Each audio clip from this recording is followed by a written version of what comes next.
इस एरिया में जो सेकेंड वर्ल्ड वॉर चल रहा था उसका एक सेंटर पॉइंट बन गया था म्यांमार।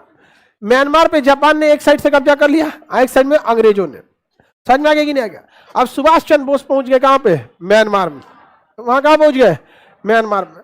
और जब म्यांमार में पहुंचे तो यहाँ भारतीय सेना का गठन किया, आजाद हिंद फौज को। और उन आजाद हिंद फौज की मदद कौन कर रहा था? जापान वाला। और इधर अंग्रेजी सेना में तो भारत वाला ही था। अंग्रेजी सेना में भारत वाला को उस समय अंग्रेजी सेना में जबरदस्ती अंग्रेजों ने शामिल कर लिया पैसा देके। यहाँ भारतीय सेना वाला जब आमने सामने मुकाबला हुआ तो भारतीयों ने कहा कि भाई तुम हमारे ऊपर गोली क्यों चला रहे हो? और ऊपर एक दो गरियाने भी लगा सब, जो पड़ोसी का औलाद होगा जो अंग्रेजों का साथ देगा। हम तो थे नहीं उस समय ना, तो हम तो गरिया उनको डिमोरलाइज करा देते, कहते थे 4 गो पड़ोसी का औलाद होगा जो अंग्रेजों का साथ देगा। नहीं समझ आ गया? कभी कभी हथियार से ज्यादा ना मतलब जुबान भी काम कर देता है। समझ में आ गया कि नहीं आ गया? उसके फैमिली वाले का जीना मुश्किल कर देता है। तब रे ते अपने बापे का है कि अंग्रेजवा का है? नहीं समझ आ गया? ओके, कोच के उसको डिमोरलाइज कर देता है। आदमी कहता है अंग्रेज ले बंदूक अपन, हम निकलते नौकरी छोड़ के आजाद हिंद फौज ज्वाइन करेंगे। किसका? सुभाष चंद्र बोस है कि नहीं यहाँ पे?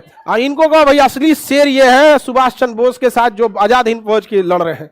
ये अंग्रेजों का ये सब है, सब ये सब क्या लड़ेगा सब हम लोग से? तो यहां से सुभाष चंद्र बोस अपनी सेना लेके किधर बढ़े? Myanmar side. म्यांमार से बढ़े और इम्फाल में उन्होंने पूरी तरह से क्या कर लिया था? कब्जा कर लिया था। और यहीं पे पूरी रणनीति बनाए थे। अंग्रेज इसमें इतना मारे गए थे सब कि कोहिमा को द्वितीय विश्व युद्ध का कब्रिस्तान कहा जाने लगा। इधर से जापानी मार रहा था सब, इधर से सुभाष चंद्र बोस मार रहे थे। और कहां तक पहुंच गए थे? इम्फाल तक। और ये कहां डटा था सब? कोहिमा तक। अब कोहिमा डटा था, इधर से मार के इतना मरे लोग वहां पर, इतना कि अंग्रेज इसको कब्रिस्तान कहा जाने लगा। बाद में जापान के ऊपर परमाणु बम पटक दिया अमेरिका। जापान का हम खुदे पगला गए, तो सुभाष चंद्र बोस आपकी मदद कहां से करेंगे? तब तक उनका विमान भी क्या हो गया? दुर्घटनाग्रस्त हो गया। समझ में आ गया कि नहीं? ऐसे कहानी वगैरह में देखिएगा तो ऐसा लगेगा ना कि भीमराव अंबेडकर, सुभाष चंद्र बोस और महात्मा गांधी में नहीं जमता था। ऐसा नहीं है, जमता था। समझ में आ गया? जैसे अभी के समय कैसे है, मैथ का टीचर, इंग्लिश का टीचर, जीएस का टीचर, सबके फील्ड अलग अलग है, सबके तरीके अलग है। वही एक आदमी गरम दल, एक आदमी नरम दल, एक सामाजिक सुधारक, सबका बैच अलग अलग था ना। ऐसा नहीं था कि दुश्मनी था उन लोग, ऐसा कहीं नहीं था। लेकिन बवाल कर देता है ऐसा दुश्मनी पे। ऐसा हो गया कि उनकी मतलब जो पोती थी उनको आके सफाई देना पड़ा कि मतलब सुभाष चंद्र बोस ऐसे नहीं थे। राजनीति में ससुरा मुर्दा गौरल उठा ले आता है सब। तो ये देखिए ना, सुभाष चंद्र बोस की फौज किस राज्य से एंट्री मारी थी? हाँ, किधर से? मणिपुर से। मणिपुर की राजधानी कहां से? जब इम्फाल पहुंच गए लोग तो इन लोग का हिम्मत बढ़ गया। आजाद हिंद फौज का हिम्मत क्या हो गया? बढ़ गया। यहां से कह लो अब तो रुकबे नहीं करेंगे, अब सीधे कहां चलना है? दिल्ली। तो आजाद हिंद फौज का नारा क्या था? दिल्ली चलो। कहां चलो? दिल्ली। अंग्रेज सब बेचारा भागने लगा सब। अंग्रेज वाला लड़ नहीं पाता। आज भी जमीन की लड़ाई में अंग्रेज कभी नहीं जीत सकते। वियतनाम में उतरे थे सब, मार के मुआ दिया सब। कोरिया में उतरे थे, मार के मुआ दिया सब। अभी अफगानिस्तान में उतरा था तो जमीन पे मार के मुआ दिया सब। ये जो गोरका अंग्रेज है सब, ये केवल हवाई लड़ाई लड़ सकता है क्योंकि इनके पास टेक्नोलॉजी है, कलेजा नहीं है। तो यहाँ भारत से लड़ो, यहाँ पे प्यास लगेगा तो बिस्लरी का पानी खोजेगा अंग्रेज वाला। भारत वाला कहियो हटा नदी पोखरा कुछ ले पानी पी ले, मार ससुरा के यहाँ पर। नहीं तो लड़ाई के मैदान में ब्रेड खाता है सब। बताओ भारत वालों को ब्रेड कहाँ चल जाएगा पता नहीं चलेगा। किसी को नाश्ता करा दो ब्रेड तो मने मन करिए आएगा। दूध सोचा तूने बच्चा समझ लो हमरा। कौन सी खिला दिया? आप पेट भरेगा जी ब्रेड में? जब तक 7-8 रोटी बढ़िया से ना हो, बढ़िया 6-7 हो पराठा भुजिया ये सब दाब के खाओ, तहिया के एकदम रखो, तब लगता है हाँ 6-7 घंटा का माइलेज देगा गाड़ी। सब अंग्रेजों के लिए सबसे बड़ा सरदर्द थे कौन? आजाद हिंद फौज वाले।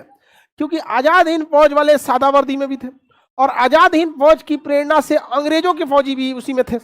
अब कोई अंग्रेज का सिपाही चल रहा है अफसर और उसके पीछे भारत के सैनिक है गार्ड बन के, उसके मन में डर है, ससुराई भारत वाला है, अब आजाद हिंद फौज वाला गरियाएगा इसको तो हमरे मार देगा। आप अंग्रेजों को क्या जल्दी थी भागने की?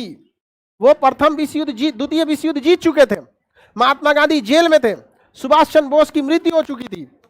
समझ में गया? जिन्ना उघारे नाच रहा था पाकिस्तान के लिए। समझ में? ऐसी क्या जल्दी थी अंग्रेजों की कि भाग के गया सब।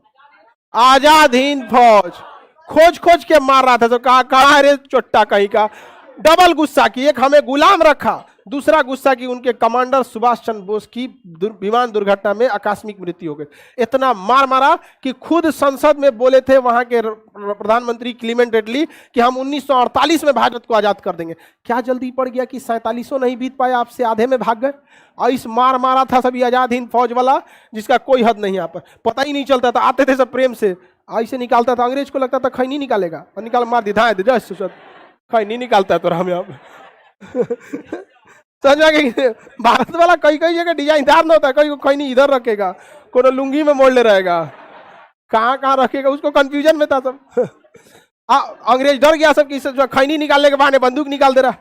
उसमें कोई अंग्रेज नरम दल वाला गया, उस सही में खैनी निकाला तो भाग गया। ओ माय गॉड, तू कह रहे बकलोल का आजाद गुलाम बनाएगा रे, हमरा खैनी से डर गया, तू चुनौती ले तोरो लगा दे, ले तू बेचारों का भागेगा तो इज्जत जाएगा, नहीं भागेगा तो जान जाएगा।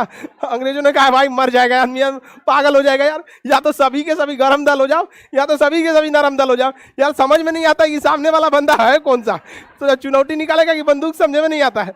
पागल हो गया सब अंग्रेज। एक तो यहाँ की भाषा नहीं समझ में आती थी उन सबको।